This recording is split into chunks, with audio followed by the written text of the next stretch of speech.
Kami sangat percaya Engkau hadir bersama-sama dengan kami. Dan Engkau akan berbicara buat setiap kami dengan simple dan jelas.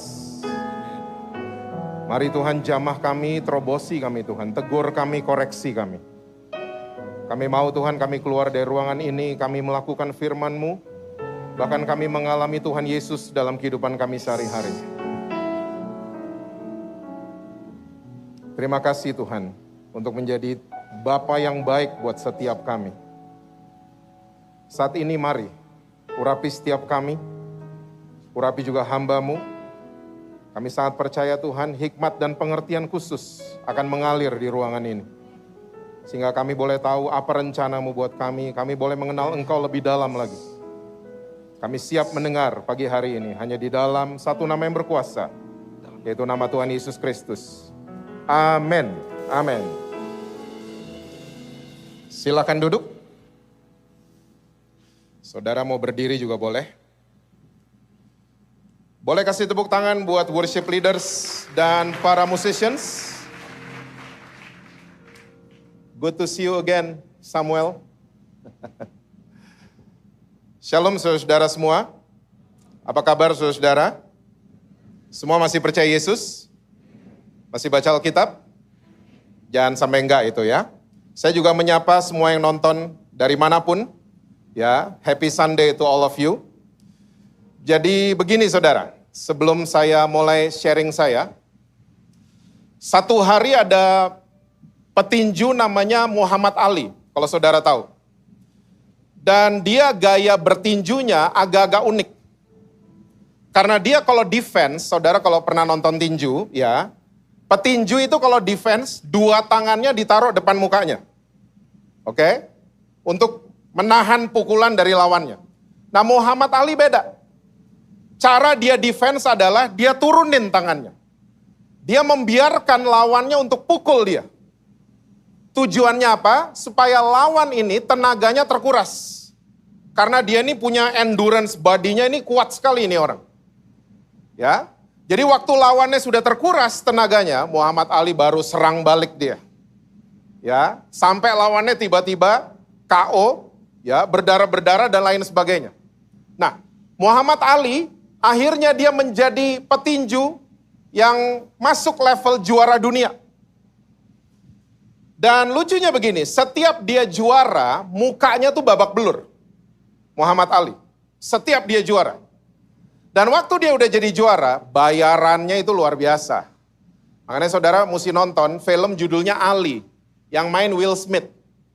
Ya, yang kemarin nampar Chris Batu, ya. Nah ini difilmin. Jadi waktu lawannya udah gak ada tenaga, dihajar balik sama dia. Nah waktu dia udah jadi juara, bayarannya itu sekali dia menang saudara, itu bisa ratusan ribu US dollar. Muhammad Ali. Ya. Dan lucu, kalau dia juara diangkat ya sabuk juara, mukanya tuh babak belur, padahal dia juara.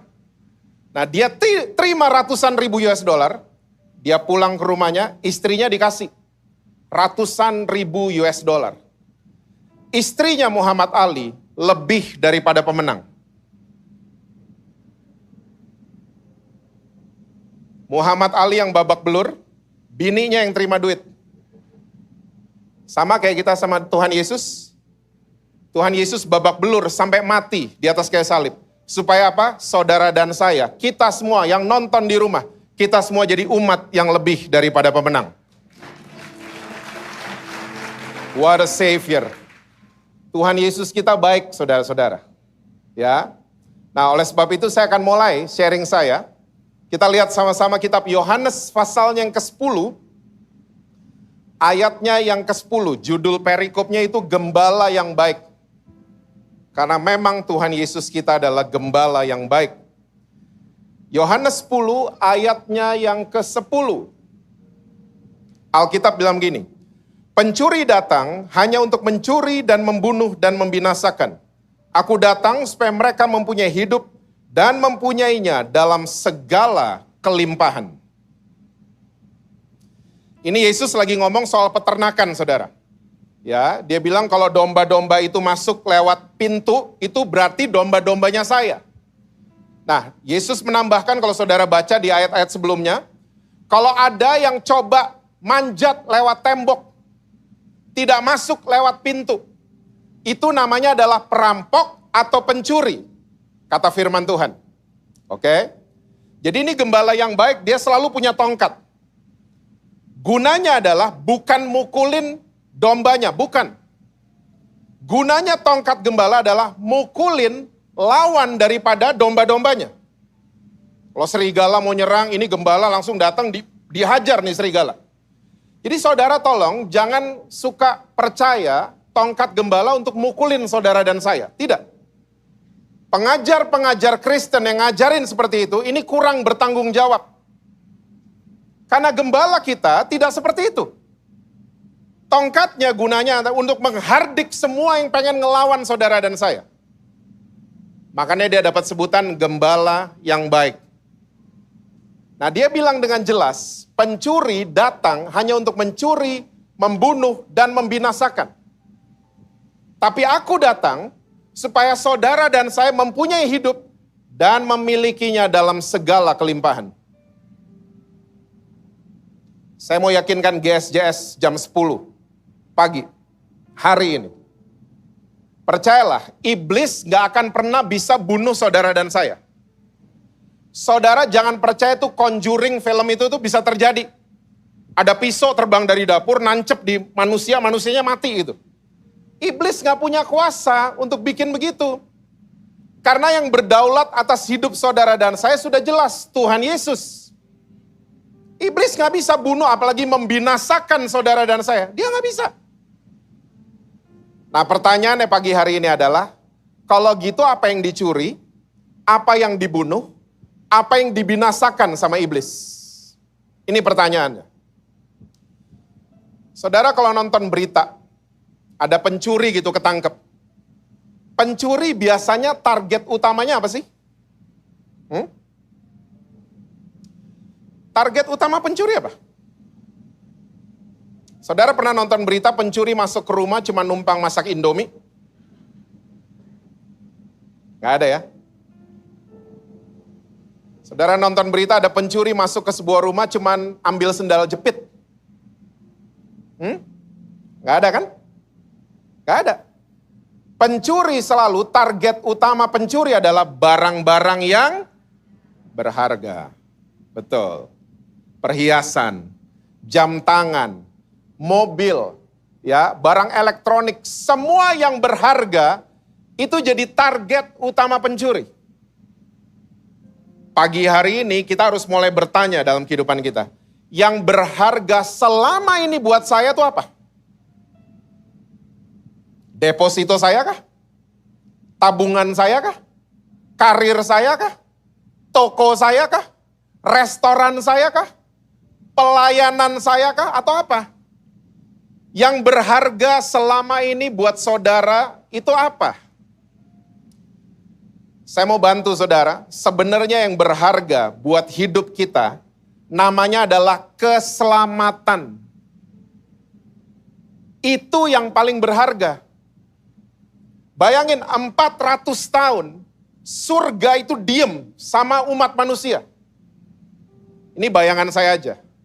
Surga mungkin rapat 400 tahun, untuk bikin project namanya keselamatan.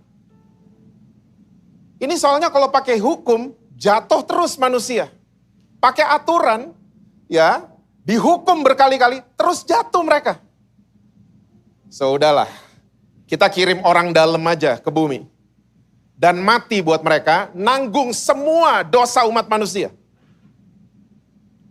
So, keselamatan adalah hal paling berharga buat saudara dan saya. Lumayan amennya, tapi belum yakin kayaknya. Ini kelihatan banyak yang berharga menurut kita, itu yang lain. Bukan keselamatan. Nah, inilah yang mau dicuri, dibunuh, dan dibinasakan sama iblis. Iblis pengen menggoncang iman saudara dan saya, supaya kita punya kepercayaan, gue bukan anak Tuhan. Saya kumpul kebo, saya bukan anak Tuhan. Saya jatuh dalam persinahan, saya bukan anak Tuhan. Saya bohongin partner saya bukan anak Tuhan. Dan iblis senang gini-ginian. Dia selalu pengen menggoncang iman setiap kita. Akhirnya iman kita, kepercayaan kita mengatakan, iya. Yang anak Tuhan Pastor Michael, Pastor Jesse, saya bukan. Saya penjahat, saya seks addict, saya pencuri, saya bikin malu keluarga. Iblis senang gitu-gituan. Jelas, apa yang dicuri sama iblis? Keselamatan, kasih karunia Tuhan, pengertian dia adalah gembala yang baik. Ini mau dicuri semuanya sama iblis. Sampai pada level dibinasakan, sampai kita nggak percaya gitu-gituan. Makanya tadi aminnya pada susah. Pertama kali Tuhan kasih lampu hijau buat iblis hancurin Ayub. Apa yang dihancurin sama iblis duluan? Masih ingat? Rumahnya? Hartanya? Yang pertama kali dihancurkan sama iblis adalah ternaknya Ayub. Kok ternaknya duluan? Ya. Karena anak-anaknya Ayub, kalau saudara baca dan masih ingat ceritanya, anak-anaknya Ayub tuh party goers. Apa tuh? Demen pesta. Nah, Ayub berpikir, jangan-jangan mereka bikin dosa. Ya. So saya harus mengkuduskan mereka lewat apa? Korban bakaran. Dari ternaknya dia. Iblis lihat itu paling berharga. Kalau dia udah bakar korban bakaran, neraka posisinya in danger. Neraka dalam bahaya. Hancurin duluan ternaknya. Daniel pasal yang ke-1. Nanti aja baca di rumah, percaya aja sama saya. Waktu Nebukadnezar masuk dalam kerajaan Yehuda. Kerajaan Yehuda saat itu rajanya namanya Yoyakim. Yoyakim nggak dipenggal, enggak. Tapi tentaranya Nebukadnezar waktu masuk, mereka mencuri perkakas-perkakas dari bait Allah. Karena musuhnya Yehuda tahu, kalau orang Yehuda, orang Israel mulai berdoa di situ, kita posisinya dalam bahaya. Waktu mereka masuk ke bait Allah, kita selalu kalah. Hancurin duluan. Iblis tahu sampai hari ini yang berharga itu apa. Makanya dia coba curi, bunuh, dan binasakan. Makanya apa yang terjadi? Waktu iblis sudah binasakan, kita nggak pernah ngalamin kelimpahan apa yang Yesus janjikan. Tolong ingat ya, kelimpahan bukan uang ya. Bukan harta. Tolong orang Kristen, jangan mikir-mikir kayak gini lagi. Setuju? Kok setuju tapi sedih gitu? Oh, setuju.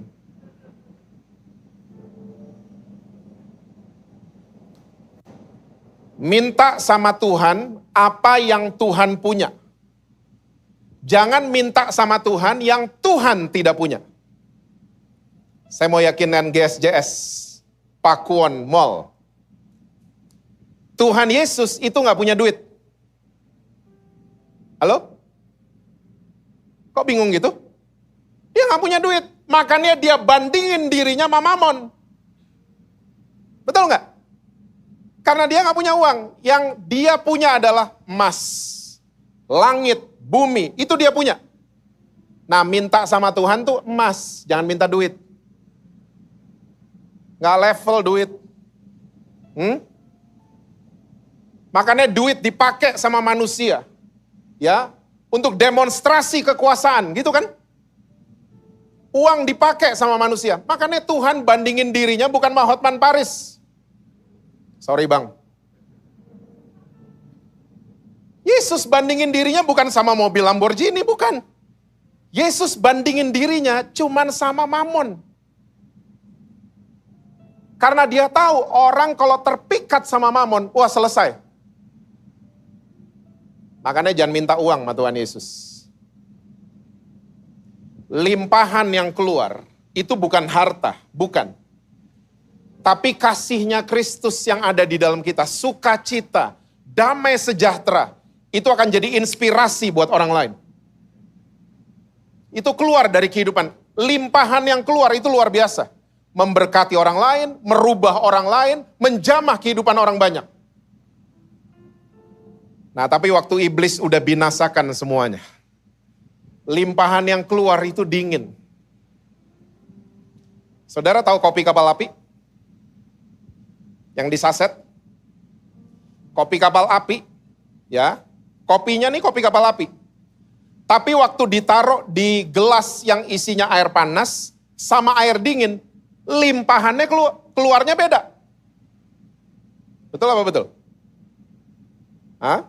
Kopi kapal api ditaruh air dingin, coba diaduk, kopinya susah larut. Dan coba diminum, tiba-tiba kita semua bekumis. Itu bubuk kopi mendarat semua di sini. Karena dia nggak bisa larut. Dan limpahan yang keluar, kayaknya kita nggak minum kopi kayaknya. Cuman air dingin pakai bubuk. Nah tapi kalau di gelas isinya air panas, dia larut. Dan waktu dinikmati, itu enak banget. Kopi banget. Sama loh, kita punya sumber yang sama. Alkitab kita sama. Yesus kita gondrong, sama kan? Tapi anehnya waktu orang Kristen mulai dingin. Karena semua yang baik dicuri, dibinasakan sama iblis. Semua kepercayaan bahwa Tuhan Yesus baik, itu hilang dari iman kita. Akhirnya limpahan yang keluar jadi dingin. Pernah ketemu orang Kristen kayak gitu? Atau lagi ngalamin kayak gitu? Dingin. Hidup kita nggak merubah keluarga kita. Hidup kita tidak menjamah kehidupan orang lain. Tapi saya percaya waktu kita hot sama Tuhan, kita terkoneksi dengan surga. Saya percaya limpahan yang keluar akan memberkati kehidupan orang banyak.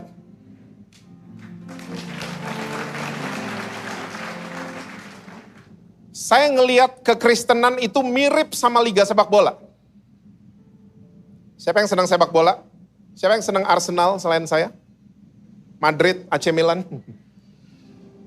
Sepak bola, ya, liga sepak bola kalau mau dimulai, ini 20 kesebelasan, semuanya niatnya sama. Betul? 20 kesebelasan niatnya sama. Mau apa? Mau jadi juara semuanya.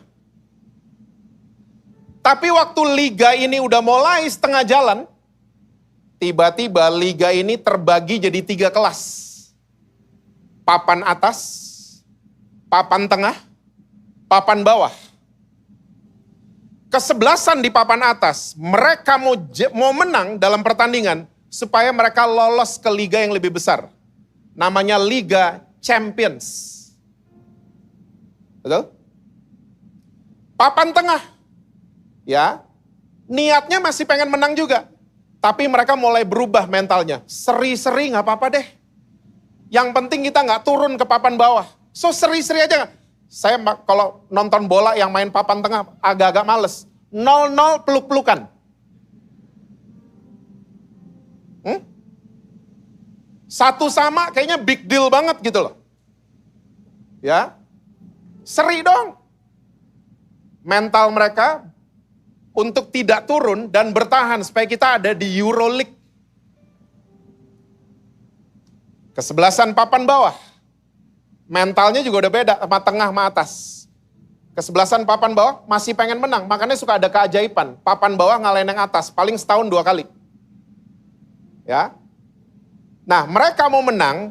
Tujuan mereka adalah supaya tidak degradasi ke seri B. Sama loh sama orang Kristen. Di GSJS doang gak ada. Adanya di gereja 2 jam.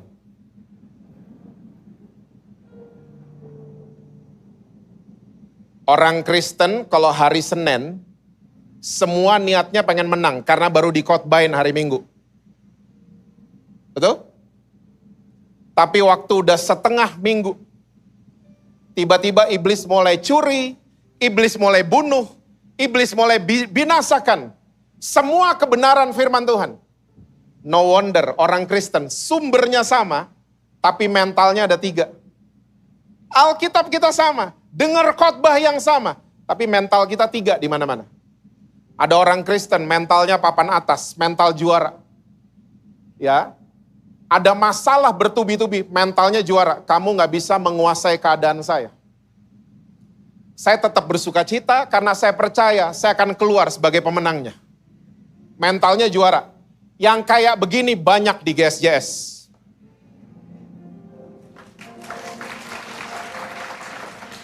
Lalu ada orang Kristen mentalnya udah papan tengah. Udah, papan tengah. Seri-seri sama iblis gak apa-apa lah. Yang penting seri lah. Saya kalah hari ini, besok saya kalahin kamu ya. Udah seri-serian kita sama iblis. Lalu ada orang Kristen mentalnya udah papan bawah. Niatnya masih pengen menang. Makanya muncul 2 kali kebaktian Natal dan Tahun Baru di gereja. Sampai batuk. Dan kita semua tahu degradasinya kemana. Sama. Awalnya dari mana? Kita mempersilahkan pencuri untuk hancurin kita. Hancurin iman kita. Awalnya dari situ. Kita nggak percaya bahwa Tuhan Yesus adalah gembala yang baik buat saya. Awalnya dari situ. Saya mau yakinkan saudara-saudara, Tuhan Yesus kita adalah Bapa yang baik buat kita semua. Saudara mungkin lagi susah hari ini, tapi saya mau yakinkan saudara, dia lagi peluk saudara justru. Saudara mungkin lagi jatuh dalam dosa, yang nonton dari rumah, ya, mungkin saudara lagi jatuh. Enggak kok, dia enggak menjauh. Enggak, dia malah ada, deketin saudara. Dia lagi bertanya, kamu mau dilepasin enggak dari belenggu kamu? Cuman di saat yang bersamaan, iblis datang dan memporak-porandakan ini semua. Sampai pada level dibinasakan. Makanya hidup yang penuh dengan kelimpahan, kita nggak pernah alamin. Ada 2 poin saya mau sharing buat saudara. Gimana caranya supaya iman kita nih nggak goyah. Ya, kita bisa mencapai hidup yang penuh dengan kelimpahan. Yang pertama, Matius 13 ayat yang ke-44. Coba dilihat. Saya baru mulai khotbah saya. Tadi cuma kata pengantar. Matius 13 ayat yang ke-44. Itu judul perikop di atasnya perumpamaan tentang harta terpendam dan mutiara yang berharga. Ayat 44. Hal kerajaan sorga itu seumpama harta yang terpendam di ladang yang ditemukan orang lalu dipendamkannya lagi. Oleh sebab sukacitanya pergilah ia menjual seluruh miliknya lalu membeli ladang itu. Hal kerajaan sorga, kata Yesus, seperti harta yang apa saudara? Terpendam. Waktu dia ketemu, saking sukacitanya, dia jual semua miliknya untuk beli ladang itu. Saya kalau datang ke gereja ini, saya tawarin saudara, saya di parkiran bawa batu kerikil 1000 ton. Mau beli nggak Pak, Bu? Mungkin saudara akan liatin saya, Pak saya batu kerikil juga banyak di rumah Pak.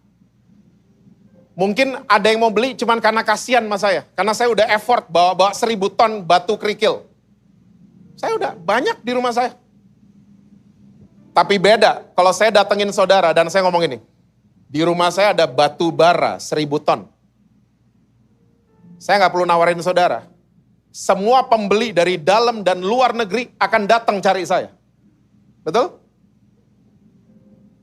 Semua akan datengin saya karena saya punya harta yang terpendam. Batu bara tuh harta yang terpendam. Batu kerikil enggak. Makanya enggak berharga. Saudara malas beli. Kalau saya punya harta yang terpendam, di saya punya, semua nyari saya. Mau saya ada di puncak gunung, mau saya ada di mana, mau ada di pelosok mana sekalipun, semua datang nyariin saya. Makanya saya mau ajak saudara-saudara di GSJS, yuk naikin nilai kerajaan sorga dan kebenarannya di dalam kita. Ya, no matter what, saudara lagi di pelosok mana dalam tanda kutip, mungkin saudara lagi di sampah dalam tanda kutip. Mungkin saudara lagi di tempat yang saudara nggak pengen saudara ada di sana. Tapi coba bertahan. Dan mulai naikkan nilai kerajaan sorga. Nilai kerajaan sorga banyak. Pengampunan, bersukacita, ya, melepaskan damai sejahtera, melepaskan pengampunan, ya, tidak kepahitan. Banyak banget nilainya. Di-upgrade dong, di-upgrade. Makanya Yesus sudah bilang kan, sampai kita bosan mungkin baca ayat itu. Carilah dahulu kerajaan Allah dan kebenarannya, maka semua akan datang. Dinaikin dulu nilainya. Siapa yang masih ingat Bank Indonesia dulu punya 100 perak warna pink? Uang kertas, 100 perak. Ada yang masih ingat? Mungkin yang generasi baru udah gak ingat kali. Bisa di Google lah. Uang 100 perak, kalau ada di tempat sampah, kira-kira saudara gimana? Duit siapa tuh? Kita mungkin cuman gitu. Tapi beda. Waktu di tempat sampah, ada uang 100.000 rupiah. Uang kertas warnanya sama, warna pink. Hah? Saudara mungkin gak akan tanya, uang siapa tuh? Gak akan berisik-berisik gitu. Saya akan diem-diem. Wih, gak ada orang.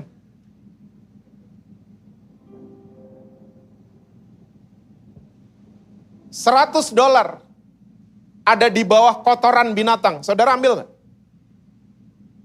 Kenapa kita mau ambil? Karena nilainya tinggi. Saya yakin dan percaya kalau nilai kerajaan sorga dan kebenarannya tinggi di dalam kita, semua yang bagus akan datang ngejar saudara. Dinaikin. Nilai kehidupan tuh mesti upgrade. Jangan gitu-gitu. Udah 10 tahun kepahitan melulu. Gimana sih? Hah? Udah dari lahir ikut Tuhan Yesus, gak percaya kalau dia Tuhan yang baik. Kita gak percaya dia Bapa yang baik. Come on. Dinaikin, di-upgrade. iOS, Android kita di-upgrade hari ini. Semua yang baik akan datang ngejar saudara. Hal kerajaan sorga kayak harta yang terpendam. Waktu nih orang ketemu, dia jual semua miliknya. Saya nggak suruh saudara untuk jual motor, jual rumah, jual perusahaan. Tidak. Maksudnya adalah kalau udah ketemu harta yang terpendam. Harta yang luar biasa. Semua yang berhubungan sama kedagingan, jual. Jual. Jangan sakit hati, itu kita pemiliknya terus. Jangan balas dendam, kita pemiliknya terus. Jangan begitu. Jual semua. Karena saudara dan saya punya sesuatu yang berharga. Ini kan yang mau dicuri sama iblis. Ini yang mau dibunuh, mau dibinasakan sama iblis.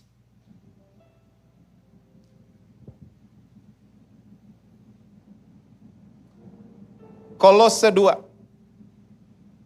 Ayat yang kedua dan ayat yang ketiga.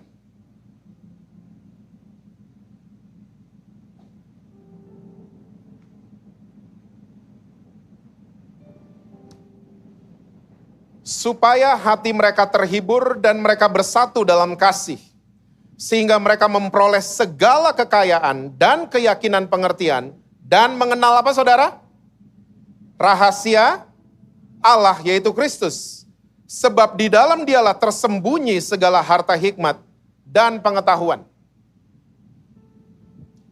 Yang kedua, kalau kita ingin mengalami hidup yang penuh dengan kelimpahan, cari tahu rahasia kerajaan sorga.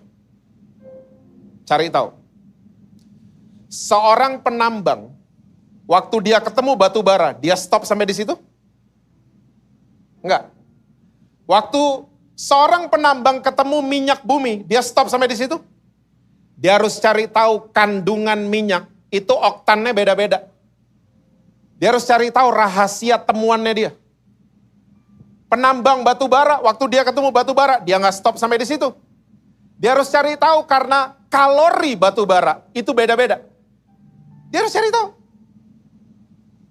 Nah, kalau nilai kerajaan sorga sudah di-upgrade, jangan stop sampai di situ. Tiap hari cari tahu rahasia. Rahasia kerajaan sorga, cari tahu. Saya mau tanya dong sama Jess. Orang kalau tahu rahasia, berarti orang ini apa? Baru kenal atau sahabat dekat? Sahabat ya? Ira nih sahabat saya. Saudara tahu ira? Saudara tahu baklava kue Turki? Warnanya hijau. Nah, kalau ada rambut warnanya gitu, nah itu dia ira. Baklava Turki. Kita sahabatan udah 10 tahun mungkin. Sahabat. Saudara mau tanya rahasia saya, bisa tanya sama dia. Karena dia tahu banyak rahasia saya. Karena dia sahabat. Nah, saya nggak mungkin orang baru kenal, Pak, saya mau cerita rahasia. Bapak juga akan aneh mungkin. Kita baru kenal kok. Kok mau cerita-cerita rahasia? Kita cerita rahasia sama orang yang dekat. Saya percaya surga juga sama. Dia akan beberin rahasia sama anak-anaknya yang dekat sama dia.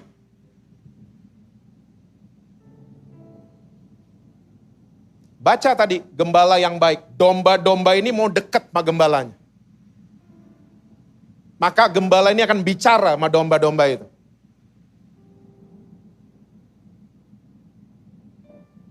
Coba pergi sebentar ke Mazmur 73. Ayatnya yang ke-28. Coba pergi sebentar.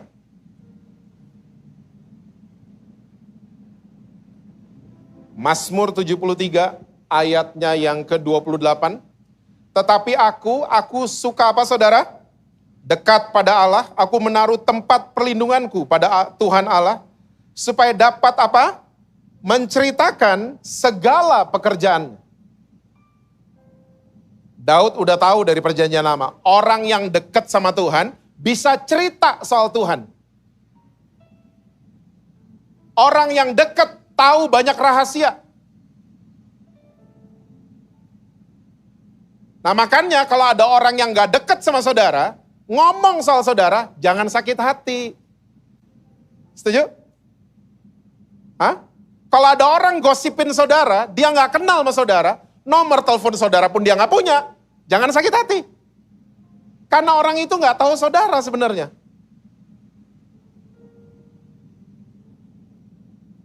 Cuman orang yang dekat yang tahu rahasia kita. Tuhan punya 2 intuisi. Pikiran dan perasaan. Ini kuat banget Tuhan. Nah, waktu dia ciptain manusia, dia kasih dua-duanya, dibagi 2. Pria dikasih pikiran, perempuan dikasih perasaan. Ya, tidak ada manusia yang dua-duanya kuat. So don't ever play God. Jangan pernah main-main jadi Tuhan. Karena Tuhan 2 intuisi ini dia kuat banget. Pria dikasih pikiran, wanita dikasih perasaan. Untuk yang masih single, atau orang tua yang punya anak yang ya baru mau suka-suka melawan jenis, ya, ajarin mereka. Kalau mau berpacaran, agenda pacaran adalah ngobrol. Setuju? Yang masih single, amin? Siapa tuh? Di sini kok nggak ada? Agenda pacaran adalah ngobrol di tempat terang dan di tempat rame. Banyak CCTV-nya. Saya ajarin 2 anak saya kayak gitu, ngobrol. Apa yang diobrolin si dad? Yang diobrolin tukar pikiran dan tukar perasaan. Hah? Kaum wanita percayalah, kita nggak tahu kalau nggak diomongin. Kamu seharusnya tahu dong. Enggak, kita nggak tahu. Kalau nggak ngomong, kita nggak tahu, Bu. Ngomong dong. Laki-laki, jangan bentak istrimu. Mikir dong. Istri juga ngomong ini, emang yang lu pikirin apa? Kalau lu nggak ngomong, gue nggak tahu. Makanya dari pacaran, bangun kedekatan yang real. Nah, iblis suka masuk di tengah orang yang pacaran. Kalian udah setahun, kok nggak pernah check in? Iblis. Ciuman dong. Hah? Rayain anniversary dong. Dengan nge-seks. Badan deket. Ya, badan jadi deket. Masuk ke pernikahan. Ada konflik, ternyata kita nggak deket. Makanya banyak orang baru 3 bulan, baru 3 tahun, dengan mudahnya ngomong ini, kita cerai aja. Karena kedekatan yang dibangun salah. Kedekatan fisik. Bukan mentally, spiritually, bukan itu yang dibangun. Nah yang udah nikah, tetaplah ngobrol. Tukar pikiran, tukar perasaan. Ngobrol.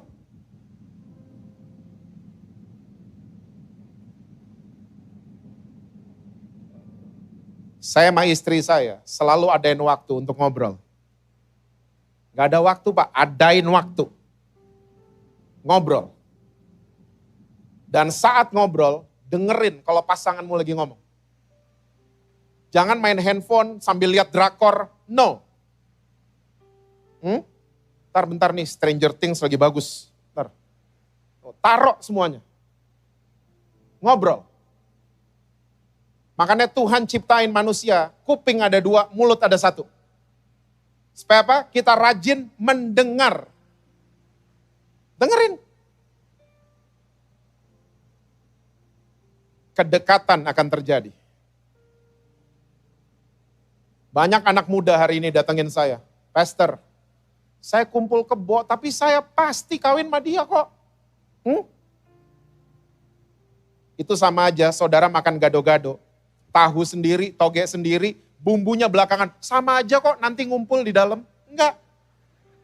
Enggak enak.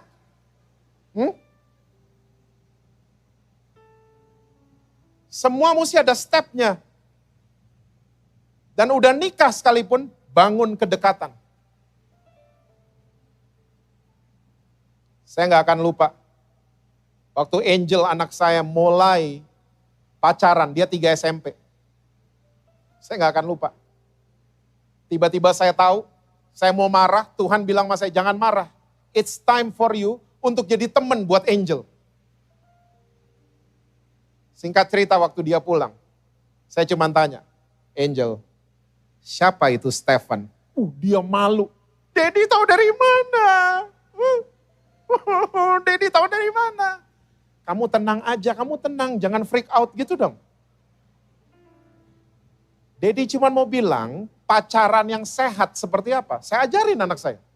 Saya nggak marahin dia. Banyak orang tua kan, apalagi anak perempuan punya pacar. Awas kamu ya. Wih. Itu anak perempuan punya body language ke orang tuanya. You lost me. Jangan marah. Ajarin anak kita. Jangan marah. Dia bengong waktu saya ajarin. Saya ajarinnya kayak begini, ngobrol. Di tempat rame dan di tempat terang. Saya ulang-ulang tuh, rame, terang, rame, terang. Jadi Daddy gak marah? Enggak, Daddy gak marah. Tiba-tiba ada hal yang aneh terjadi. Angel tiba-tiba ngomong gini, kalau gitu Dad, ini masih 3 SMP, sekarang dia udah sarjana. Tiba-tiba dia ngomong gini, Dad kalau gitu kalau aku pergi Mas Stefan, aku mau Daddy ikut. Aneh kan? Dan yang lebih aneh, saya selalu mau ikut. Itu lebih aneh.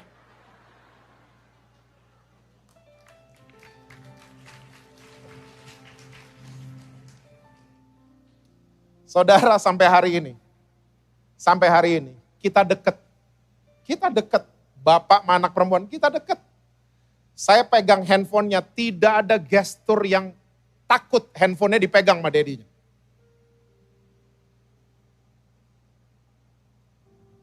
Ngobrol. Deket sama Tuhan gimana? Udah tahu dong jawabannya. Ngobrol.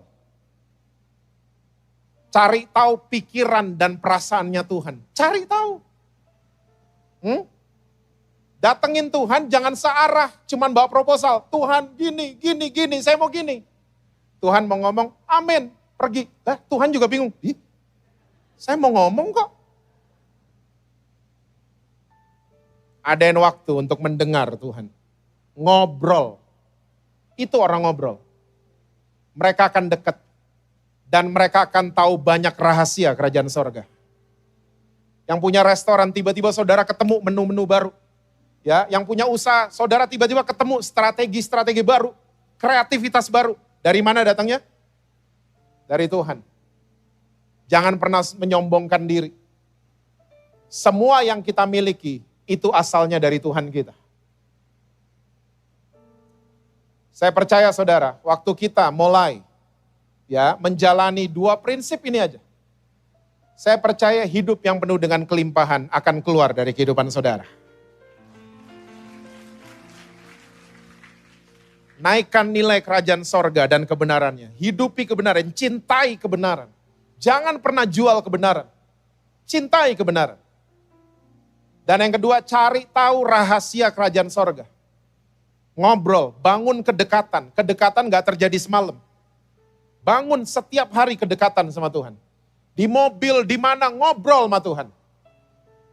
Saya percaya saudara akan tahu banyak rahasia. Dan dari GSJS jam 10 pagi, akan lahir orang-orang Kristen kelasnya papan atas semua.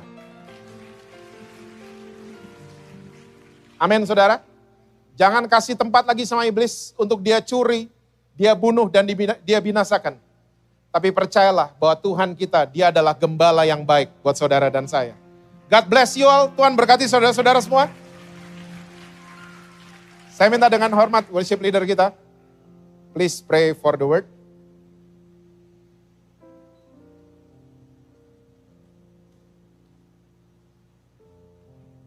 Boleh kita berikan tepuk tangan sekali lagi buat luar biasa.